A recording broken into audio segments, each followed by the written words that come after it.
اور نماز کو اتنا کیجول بنا لیا میں نے۔ صحیح مسلم کے اندر حدیث ہے، آپ صلی اللہ علیہ وآلہ وسلم نے فرمایا بندے کے کفر اور اسلام کے درمیان فرق ہی نماز ہے۔ جو نماز پڑھتا ہے وہ مسلمان ہے، اور جو نماز نہیں پڑھتا وہ پاکستان کے شناختی کارڈ میں مسلمان ہے،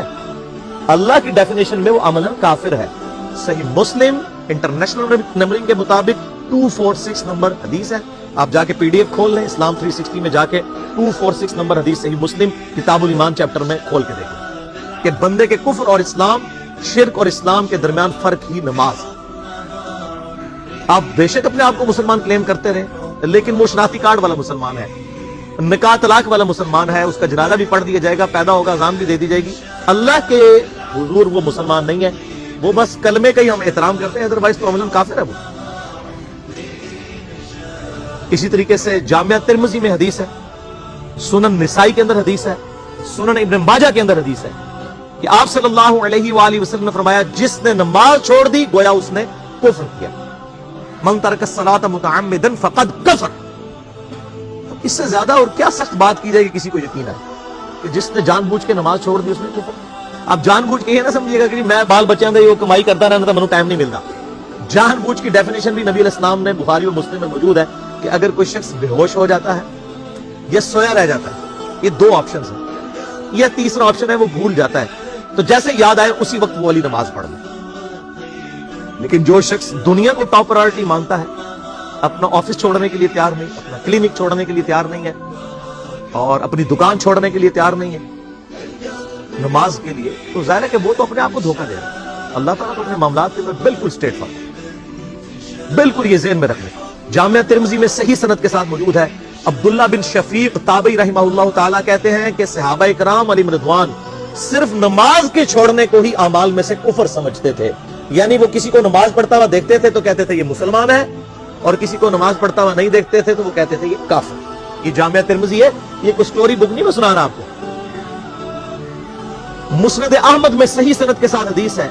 نبی صلی اللہ علیہ وآلہ وسلم نے معاذ بن جبل سے فرمایا معاذ اللہ کے ساتھ کسی کو شریک نہ ٹھہرانا، خواہ تمہارے ٹکڑے ٹکڑے کر دیے جائیں، تمہیں سولی پہ چڑھا دیا جائے، تمہیں آگ میں جلا دیا جائے، اللہ کے ساتھ کسی کو شریک نہ ٹھہرانا، اور معاذ نماز بھی نہ چھوڑنا، کیونکہ جس نے نماز چھوڑ دی اللہ تعالیٰ کے ذمہ کرم سے وہ نکل گیا، اللہ کے حضور اس کے لیے کوئی حصہ نہیں ہے جس نے نماز چھوڑ دی۔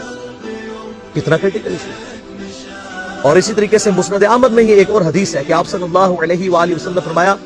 جس شخص نے اپنی زندگی میں نماز کی حفاظت کی، قیامت والے دن وہ نماز اس کے لیے نور ہوگی، نجات ہوگی، اور اس کے حق میں دلیل ہوگی، اور جس نے نمازوں کی حفاظت نہیں کی اس کے لیے قیامت والے دن کوئی نجات، کوئی نور اور کوئی دلیل نہیں ہوگی، الٹا اس کا حشر قارون، فرعون اور ابی ابن خلف کے ساتھ ہوگا، والعیاذ باللہ تعالی۔ یہاں تو ہم کہہ دیتے ہیں یا اللہ جو کچھ بھی ہے تیرے محبوب کی امت سے ہے، یعنی اللہ ہم نے تو اپنی اصلاح کوئی نہیں کرنی، ہمیں اسی طریقے سے ہی قبول کرنا، والعیاذ باللہ تعالی۔ اور کچھ ویسے علماء کا بھی اس میں بڑا برا کردار ہے کہ انہوں نے نماز کو بھی اتنا مشکل فرض بنا کے پیش کیا ہے کہ ایک عام آدمی کے لیے اور جو دنیاوی معاملات کے اندر بھی انوالو ہے، اور کسی ایسی عورت کے لیے جس کے کئی بچے ہیں، مطلب اس روٹین کے اندر اس نماز کو مینج کرنا مشکل ہوتا ہے۔ ہمیں تو عشاء کی صرف 17 رکعتیں بتا دی گئی ہیں، حالانکہ 24 گھنٹے کے اندر ٹوٹل نماز کی رکعتیں 17 ہیں جن کی اکاؤنٹیبلٹی۔ اور میں بڑے یعنی وثوق کے ساتھ ایک ذمہ دار مبلغ کی حیثیت سے یہ بات کر رہا ہوں، آپ صحیح بخاری اور صحیح مسلم کھول کے دیکھ لیں، فرض نمازوں کی تعداد جو ہے